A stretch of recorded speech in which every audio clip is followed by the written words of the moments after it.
1984 सालापासनं या बर्मिंगहम शहरात मी येतोय. इथलं वातावरण मला काही नवीन नाही आहे. हे मैदानही मागचं माझ्यासाठी नवीन नाही आहे. एजबॅस्टन क्रिकेट ग्राउंड, एकाहून एक मॅचेस मी इथं कव्हर केल्या. 2013 साली भारतीय टीमनी चॅम्पियन्स ट्रॉफी इथं जिंकली. महेंद्रसिंग धोनीनी कधी नव्हे इथे असा पंच देऊन आपल्या टीमला जिंकलेलं दाखवलेलं होतं. ते मला विसरता येणार नाही.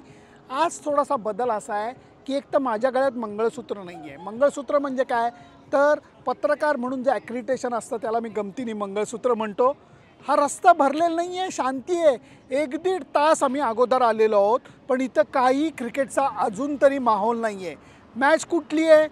महिलांची मॅच आहे, क्रिकेटची मॅच आहे आणि ह्याच्यामध्ये भारतीय टीम बार्बाडोस टीम विरुद्ध खेळणार आहे. मी तुम्हाला अगोदर सांगितलेलं आहे की बार्बाडोस हा संघ कुठनं आला तर वेस्ट इंडिजची टीम ही वर्ल्ड कप, ऑलिम्पिक्स, कॉमनवेल्थ गेम्समध्ये खेळत नाही, देशाची टीम खेळते.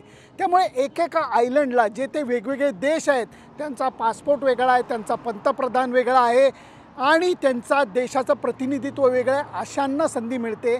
त्यामुळे यावेळेला बार्बाडोस संघाला संधी मिळाली आहे.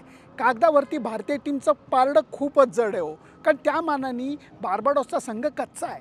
2 प्लेयर मोठे आहेत, डिआंड्रा डोटिन आणि कॅप्टन हेली मॅथ्यूज.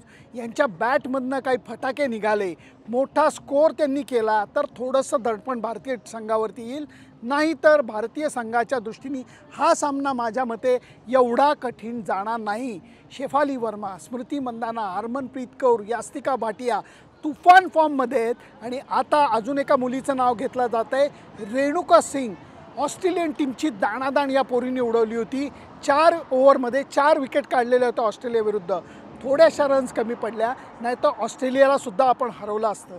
आजची मॅच जिंकून भारतीय संघ सेमीफायनलमध्ये पाय ठेवण्यासाठी प्रयत्न करणार आहे. त्या दृष्टीने हा सामना महत्त्वाचा आहे. या सामन्याचं वार्तांकन वगैरे मी करणार नाही, काढून रिपोर्ट लिहिणं वगैरे मी करणार नाही. माझा मित्र कॅमेऱ्यामागं उभा आहे, देबशिष सेन, ज्याला आम्ही प्रेमाने मामाश्री म्हणतो. त्याच्याबरोबर पाय पसरणार, सॉफ्ट ड्रिंक वगैरे हातात घेणार आणि मॅचचा आनंद घेणार. त्यामुळे तुम्ही मॅचचा आनंद घ्या, कारण मॅच मजेदार होऊ शकते. त्यामुळे आता एजबॅस्टन क्रिकेट ग्राउंडवरनं पुढचा रिपोर्ट बाहेर येऊन मी तुम्हाला देईन. तोपर्यंत बाय बाय.